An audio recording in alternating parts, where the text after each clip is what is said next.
Hey there, kids. You know that song, I Want to Hold Your Hand? I guess it's by the Beatles. We got a dude here who's going to hold the hand of real estate investors. How does that sound, huh, Dean? That sounds pretty cute. Well, you said you're a little unique as it comes to real estate coaching because you actually walk them through. I'm going to put the term of handhold them all the way through the process, which is pretty unique. We have a lot of gurus here, a lot, and sometimes they might be a little busy, so they might not be able to handhold, which you do. So let's get right to it. Why you? Why are you hanging out with us, and why are you special as far as it comes with respect to teaching real estate investors? Wow, why am I special? I won't claim that I'm special. I just will definitely say that I'm the type of person, coming from a sports background, I'm willing to do the work, and I think a lot of people, they just want the easy button. They want everything to just magically work and make $1 million instantly. And look, this is like any other business, like any other thing in life that is worth fighting for. You got to put in the work, but what I love about real estate, and you obviously know this, Kenner, is there's so much opportunity. There's endless opportunity, and the ground floor to get in is like no other business. Like the entry level to get in is so easy. So yeah, that's my deal. And for me, I take a different approach than most coaches and other coaching programs that are out there. Most people, you come into the community and you're kind of handed off to someone else, right? And the person that attracted you to receive the information, to spend time with that person, you don't actually get to. And that's where I kind of flip things on its head, because I've gone through lots of different programs and I've received lots of great guidance and advice and help throughout the years. But what I noticed when I was kind of put in a situation where people were asking for it, I wasn't even thinking about it. People were asking for my help and asking for mentorship. I realized that I'm the type of person I like to be hands-on. I like to help you through that type of stuff. Wow. So there's a lot of stuff to unpack there. Wait a minute. You just jumped over the fact that you said something about sports. So wait a minute. Are you like me, where you peaked as a semi-pro football player, basically in high school, one of the only in Washington State to have done that? Or are you saying you're a professional tiddlywink guy, or what do they call it? Cornhole. Wait a minute. You just threw that out there. What did you mean by that? Yeah. So my story is I started my career in the NFL. So going back to my playing days, I went through my journey through high school and college to actually make it to play for the San Diego Chargers in the NFL, and it was an incredible experience. It was pretty surreal the whole time, and it's not like I went to the biggest college and I was, 5-star recruit and all that kind of stuff. Dude, I had the journey to get there too. I was overlooked in high school and played running back, and then I got recruited to go play college, and not by all the schools that I had dreamt of. It was different schools that were looking at me, and I got an opportunity to go play at UC Davis and had a great career there, and started to get recognized by scouts and all that stuff. And sure enough, when it came to my senior year, I ended up talking to about 12 different teams, and then the draft happened and all that kind of stuff, and I ended up going to the San Diego Chargers. So that was really cool. Yeah, holy mackerel. So you are a little bit more studly than me. We've already identified that. So if that's possible, by the way. So okay, so I'm sure that did hard to accomplish. Yeah. I'm sure that did prepare you for a life of, after the NFL. Meaning, I'm sure you learned a lot of key stuff about working with the team, et cetera, et cetera. There's no doubt about that. So let's add some value to the people who are listening and watching. Again, most of the people who are listening and watching are from all over the country. They're real estate investors. Some of them might be, they want to take it to the next level. They might need some coaching. So let's add some value to one of those people. Let's say they live in California, where I think you are now. What's one thing a real estate investor who wants to take to the next level should be thinking about? What's the one thing? We need to add some value here, there, buddy. So, dude, the secret sauce for me has been over time, and it's kind of funny and ironic because this was a missing piece for me in my real estate career, which I've been doing this for 10 years now. Okay. Mm-hmm. Done playing football 12 years ago. And now for 10 years, I've been doing real estate. And I grew up my whole life to get to the NFL, to get to that level. I didn't do it alone. I put in the work, but I didn't do it alone. I had coaches on coaches on coaches on coaches. I had coaches for weightlifting. I had coaches for speed training and agility and for catching the ball and for offense. And there was coaches, like so many different coaches that I had and that were really important for my growth and my success. But when it came to real estate and starting my career there, I tried to do it all on my own. And part of it was myself getting in my own way. I told myself the lies that, you know what? You were just in the NFL. You're supposed to be some big hot shot. You're supposed to have it all figured out and have all the money in the world. Going and asking for help is going to make you look weak. It's going to make you look like you're a deadbeat, a broke ass who can't figure things out. And so I told myself, I got to figure this out on my own. I've got to be successful in this new career and new industry before I start asking for help. That's the story I told myself. And I can tell you, I wasted a lot of years of making mistakes and doing the wrong things. And look, I put in the work and went all out and was obsessed from day one when I found real estate, because I saw it was the vehicle that could get me back to that dream life I saw was possible in the NFL.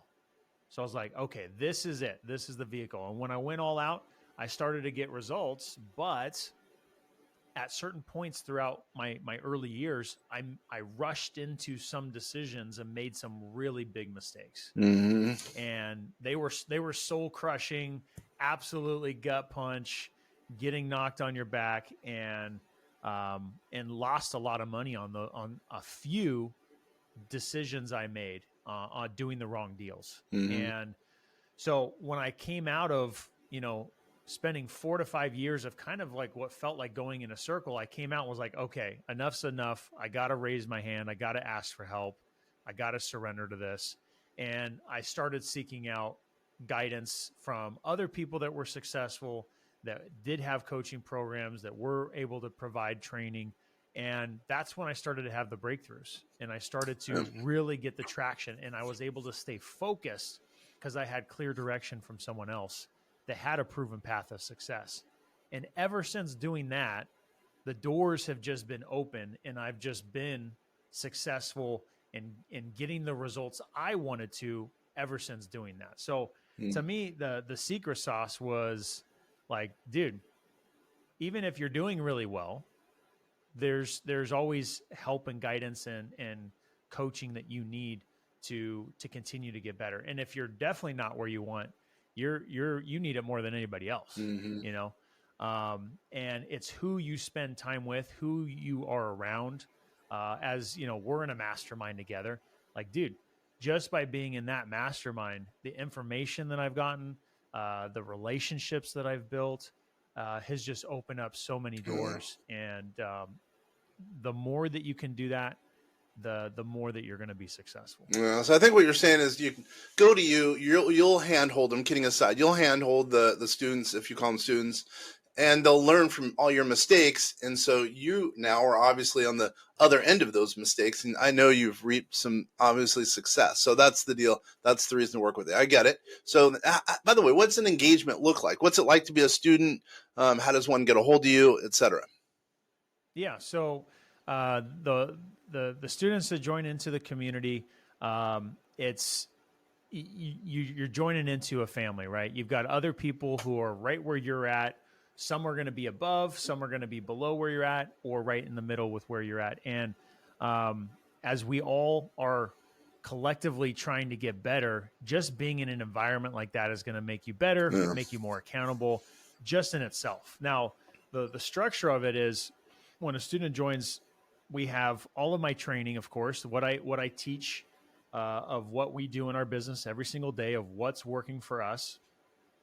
And that training You go through at your own pace, but the difference of where the value really comes through is, besides the information, is I'm on calls with you and the rest of the group several times throughout the week, every single week, and we're getting better together, right? We're training, we're getting better at how we're negotiating, we're working on how can we get our marketing better. We're problem solving through deals that we're working on. We're doing deal analysis together. And even more than that is I give all my students my cell phone and I say, reach out to me as much as you need to. I really love it when my students reach out to me because that means you're getting progress, you're moving forward.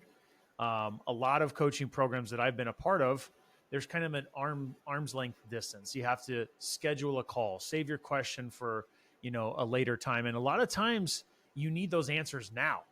Those deals that I rushed into, I felt the anxiety of, man, I just need to do this next deal. I need to do it. I need to make this money that my numbers on this spreadsheet say I'm going to make. So I rushed into those decisions without asking somebody, hey, what do you think about this? What do you see the same numbers?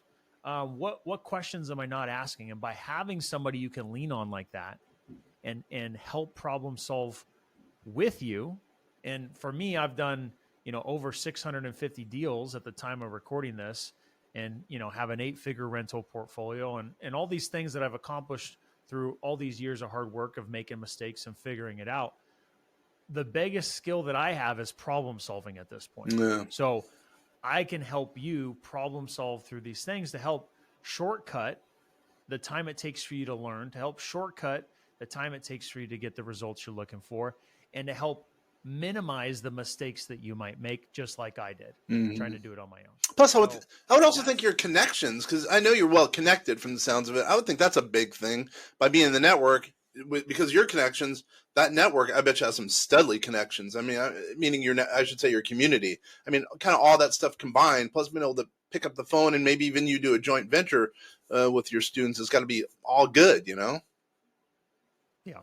Yeah. Sometimes it's just knowing the right people, right? Hey, I need to do this thing. Boom, call this person, and that takes care of what you need. So that's definitely part of it too. And so how does someone get a hold of you? Do you have a website? What's a community email or whatever? Yeah. So anybody that's interested in connecting, I always tell everybody that I'm a real person. I like to connect with as many people as possible. So if you're hearing this and you want to connect, you guys can always shoot me a DM on Instagram, which is at Dean Rogers Real Estate. I love connecting with new people on there and staying connected. So reach out to me on Instagram. And if you guys are interested in the coaching program, finding out more about that, you guys can also go to deanrogers.com. You'll see, all sorts of information on there. There's a place where you can fill out an application and watch a video a little bit more about the program, and see if it's a good fit. So. And how do you spell Dean Rogers?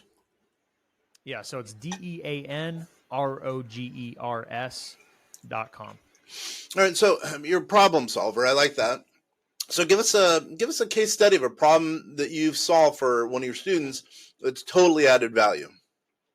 Yeah, so here's literally like a perfect story for that. So one of my students who's a great hustler and very eager to get success and results.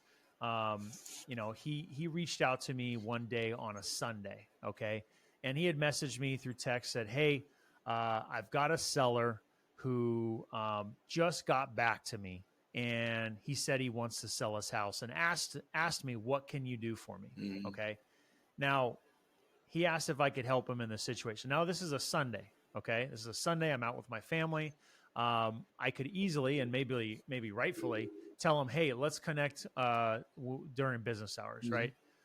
At that given time, I had some flexibility to jump on the phone. So for me, being passionate and loving to do deals and loving to help my students, jumped on the phone with him, and I came to understand that this property was a deal he was working on. The seller was in pre-foreclosure, okay? They were about to lose their house. And he had originally connected with this seller early on in the process, but the seller had neglected to do anything, and it was now 2 days before the auction date. Okay, It was Sunday. The auction was on Tuesday. To make it even more interesting and exciting, Monday was a holiday. Oh, Okay. okay. So it's like, how are we going to stop this foreclosure? How are we going to get this deal done? It seemed impossible. Well, I told him, look, the only way that you're going to be able to get this deal done and stop the foreclosure and allow you to continue finishing the escrow process is if you do X, Y, and Z. So I gave him the exact steps that he needed to do perfectly. And I also let him know, look, even if you do these things, it doesn't guarantee that it's going to work because the bank can still say, hey, too late. Sorry. Yep. Right.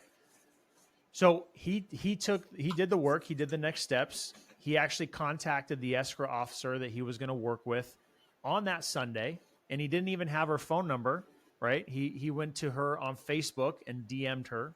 She responded, said yes, I can jump on the phone. They did some discovery on Sunday. They also did some more work on the holiday on Monday. Okay, so he connected with the right person who is someone I recommended for him to use, the same escrow officer I use. And then on Tuesday, he had to literally do everything perfect to basically provide a notice to the servicing company of this foreclosure and attempt to put a stop to it. So right out the gate Tuesday morning, he did everything that he needed to, took all the actions and the steps, and they still hadn't heard back yet before the auction. And it was literally about an hour before the auction was about to take place midday. Okay. He even went down to, because another option is to file a bankruptcy as a seller and to put a pause on it. Yep. So he even went down with the seller to the bankruptcy office, who said that he needed to pay them $3,000 cash, not credit, but $3,000 cash, in order for them to even put any attention on it.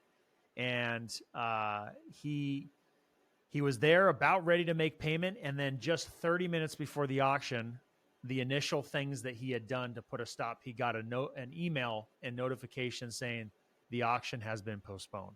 So the things that he did put a stop on that. Okay, postpone the auction. He then was able to see through to the end and see the deal through, take it through escrow, get it all done.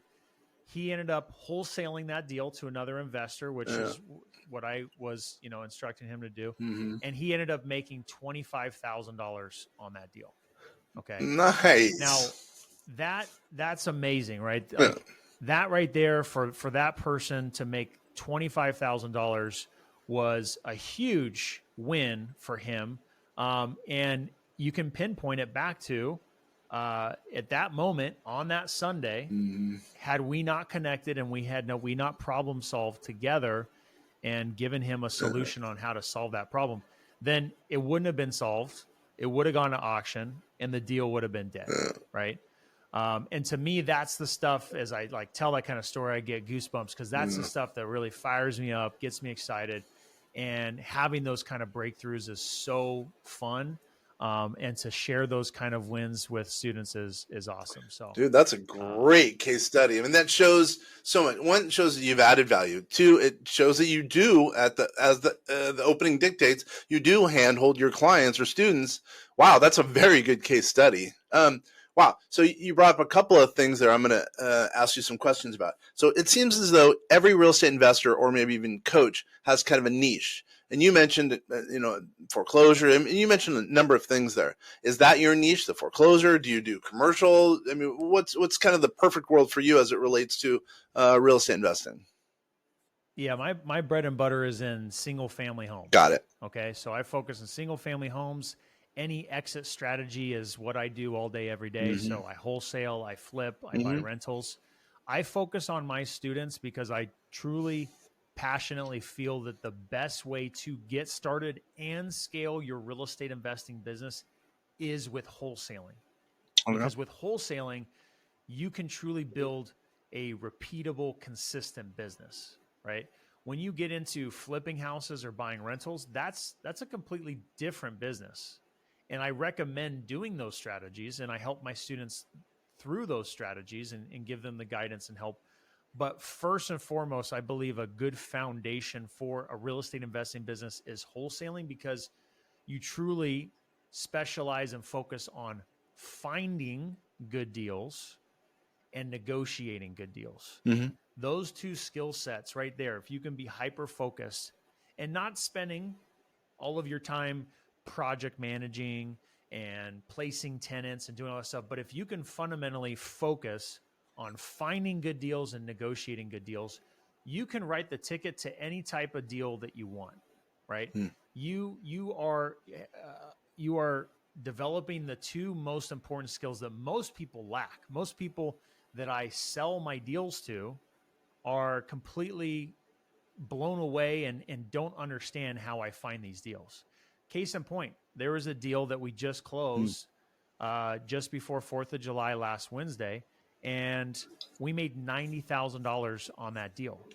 We didn't own it for one day. We didn't lift the hammer. We didn't hire a construction crew. We wholesaled the deal and got it at such a good price because we negotiated it so well, and left an opportunity for that next investor to make a good profit.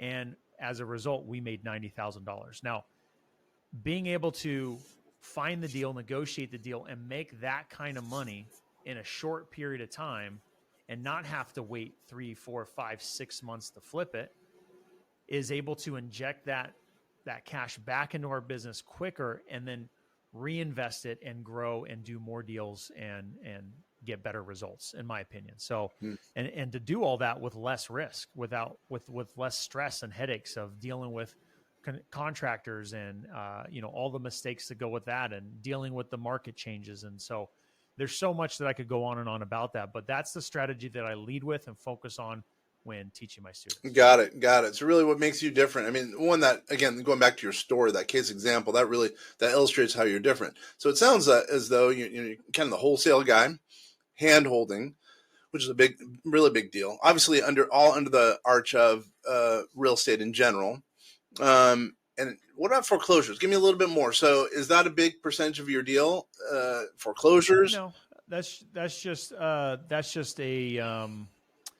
I call it a seller situation. That's a problem, right? We're dealing with motivated sellers, and that's the focus is that we're looking to find motivated sellers, people who need our help, right? We're not the 95% of real estate transactions that go on the MLS, sold with a realtor, that are move-in ready. These are problem properties that have all sorts of issues. So the common issues are foreclosure, inheriting a house, tenant problems.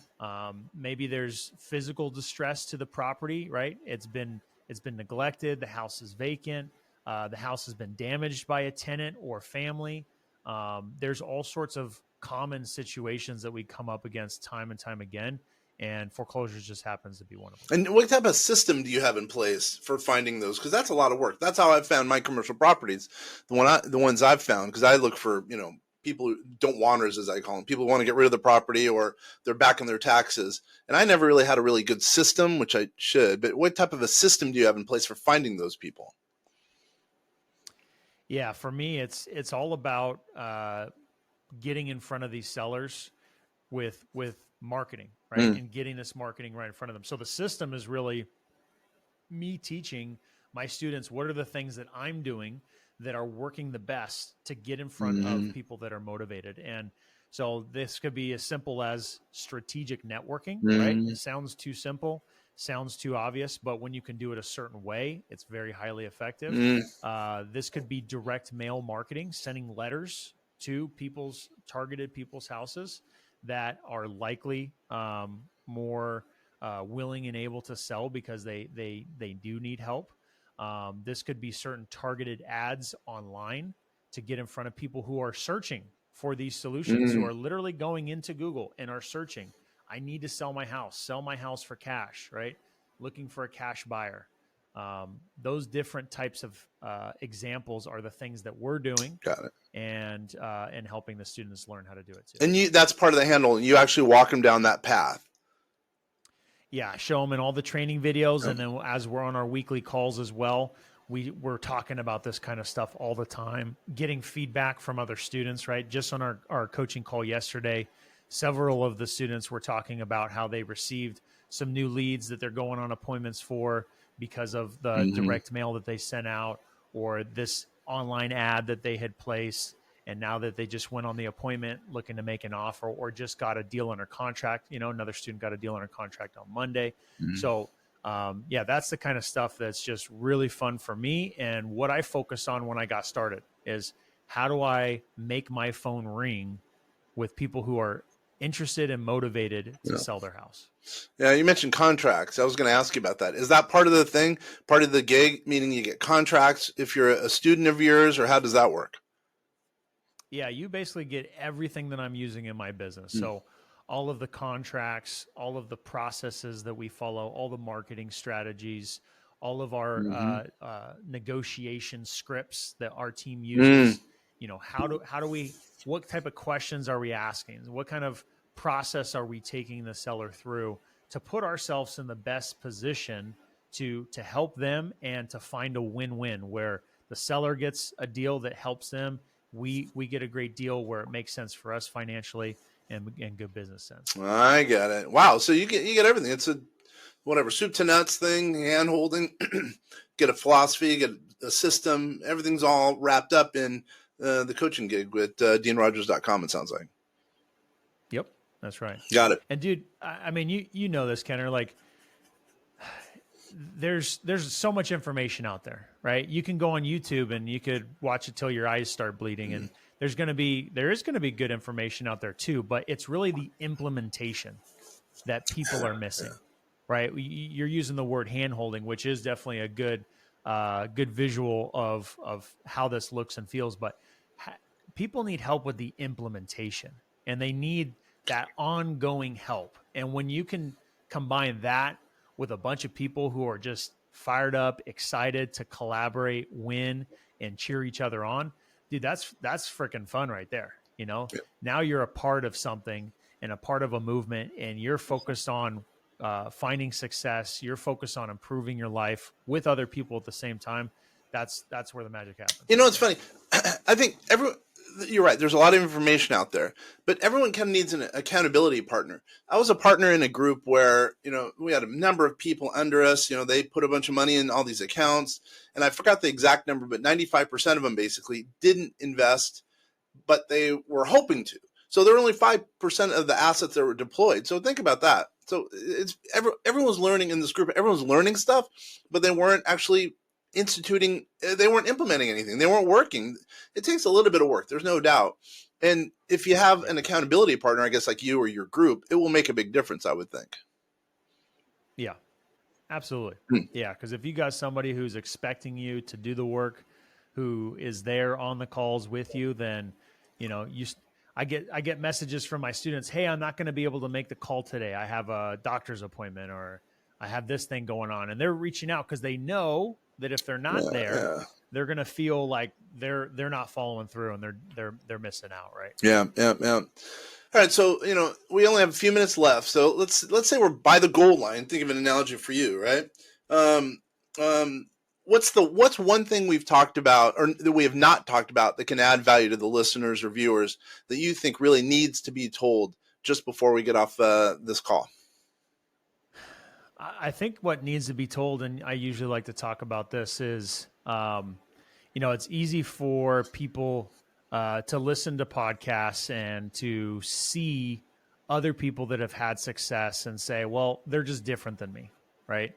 And honestly, after doing this for this many years and being in a part of these masterminds and groups, there's not like one type of person that just seemingly is the one having success. It's not like I go into the room and, there's a cookie cutter of myself or Kenner, and we all look the same and act the same and come from the same background. Just like sports, we all come from different walks of life. We grew up in different parts of the country. We grew up with different family structures, with different financial, starts. Some doing well, some doing, awful, and, growing up in terrible situations. So it doesn't matter where you're at right now. It doesn't matter where you came from. What matters is what you're going to do going forward. And if you're listening to this and you're feeling something inside, then it's probably talking directly to you, and it's probably something you need to hear. And the reality is you're just a couple steps away from starting to get in the direction that you want to go. And I touched on this already, but dude, there's no silver bullet. There's no secret recipe. There's no secret sauce. Are there certain strategies that others do better than that some do better than others? Absolutely. And that's why it's important to, look around and see who is having the success you want. And really what it comes down to is just putting in the work and doing it consistently, because there's going to be a million different people that have different experiences, different results. Some people are going to have it very quick. Some people are going to be very slow. But we're not here to compare ourselves against others. We're just here to look at ourselves and see our forward progress. And I know it's just, if we do the work and we do it consistently and we're doing the right stuff with some help and guidance, you're going to get there a lot faster. So yeah, if you're listening to this and you're just feeling like, man, I'm not where I want to be, I'm not in the direction, go find someone that is and follow them and be around that person, and you're going to start getting a lot more traction. I would agree, man. Everything you've said, I think, makes perfect sense. I mean, real estate, number one, makes sense. Number two, have an accountability partner, networking with people learning from someone who's, been through the mistakes, who's had the mistakes like you have, and probably a lot of people in your group. And then if you have the will to do it and you put in the work, you're probably going to succeed. That's a great way to end this, man. I really appreciate you being here. And I think the people who are watching and listening to this are going to see value in some of the things that we've talked about. And this has been a good, 25 minutes. I really appreciate you being here. For sure. I love talking about this stuff, super passionate about it. So any chance I can, I love to. So thanks for having me on. Sweet. Hey, for all those guys out there, go to deanrogers.com, go to his Instagram, or if you have any questions, obviously you can go to vastsolutionsgroup.com. We're here to help you as well. We could get you in touch with Big Dean. For everyone, again, this is Vast Voice, telling business secrets to entrepreneurs. Really appreciate everyone spending time. It's been awesome.